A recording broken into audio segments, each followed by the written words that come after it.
আপনারা দেখবেন কোন মহিলা তার স্বামীর কষ্টের কথা যদি কোনো মানুষের কাছে বলে, বিশেষ করে কোনো পুরুষের কাছে যদি বলে, তো অনেক পুরুষ আছে, এগুলো মানুষরূপী ইবলিস, এগুলোর পরিচয় আমি বলি, এগুলোর বৈশিষ্ট্যটা আমি বলি।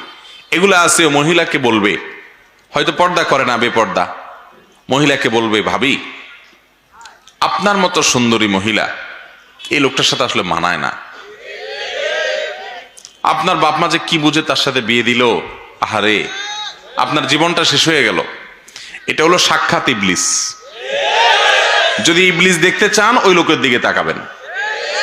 ইবলিসের সুরত হয় সে ধরছে, আর নাহলে ইবলিস তার উপরে ভর করছে, দুটার একটা। কারণ বিয়ের পর একজন নারীকে এই কথা বলা মানে হলো তার সংসারে আগুন ধরায় দেওয়া। ঠিক একইভাবে পুরুষকেও এসে দেখেন অন্য কোনো মহিলা কিংবা তার কোনো পুরুষ বন্ধু দেখবেন এরকম উস্কানিমূলক কথা বলবে যে ভাই আপনার মতো রাজপুত্র ছেলে, আপনার জীবনে কত ভালো ভালো ছেলে পাওয়া যাইতো, ইস আপনার জীবনটা বহুত কষ্টে যাচ্ছে ভাই, খারাপ লাগে ভাই আপনার জন্য। এরকম এরকম ভালো মানুষ সাইজা অনেক লোক আছে কি আসে না? আপনি বুঝবেন যে এটা এক নম্বরের ইবলিস। এটা আমাকে ফুসলাচ্ছে, উস্কাচ্ছে আমার স্ত্রীর বিরুদ্ধে আমাকে। আবার কিছু আছে দেখবেন ডাহা মিথ্যা কথা বলে। কি মিথ্যা কথা জানেন? আইসা বইয়ের তারিফ করবে, এমন তারিফের তারিফ, এগুলো আরেক অমানুষ। আপনার বইয়ের তারিফ আরেক পুরুষের কাছে বলে বেড়াবেন, হাদিসে পরিষ্কার নিষেধ আছে, নবী করিম সাল্লাল্লাহু আলাইহি ওয়াসাল্লাম নিষেধ করেছেন। হ্যাঁ, একটা সহনীয় পর্যায়ে হতে পারে, বিশেষ করে তার প্রাইভেসি, ব্যক্তিগত বিষয়গুলোর কথা বলছে, সেগুলোর পরে হাদিসে নিষেধাজ্ঞা আছে। অনেকে আছে যে এই ক্ষেত্রে মিথ্যা কথা বলে, ডাহা মিথ্যা কথা।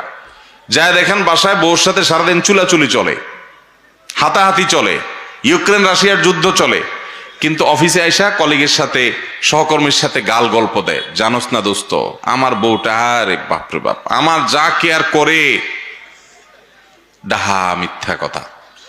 এবার যে বেচারার কাছে বলে, ওই বেচারা একটু সোজা সরল বোকা শোকা, তখন চিন্তা করে হায় হায় রে আমার কপালে তো এরকম হইলো না, আমার বউটা তো এরকম করে না।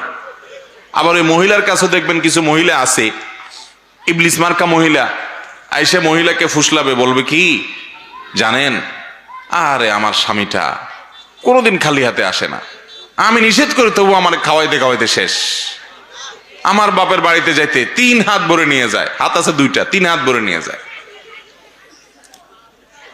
কোনোভাবে তারা আমি বলেও নিষেধ করলেও সে থামে না, শুনে না, এইরকম আদর করে আমারে। তখনই বেচারা চিন্তা করে হায় হায় রে আমি তো একটা অমানুষের ঘর করতেছি। তাহলে ভাইরা আমার, নবী করিম সাল্লাল্লাহু আলাইহি সাল্লামের সাথে যদি স্ত্রীর উম্মুল মুমিনিন ওয়া আজওয়াজুহু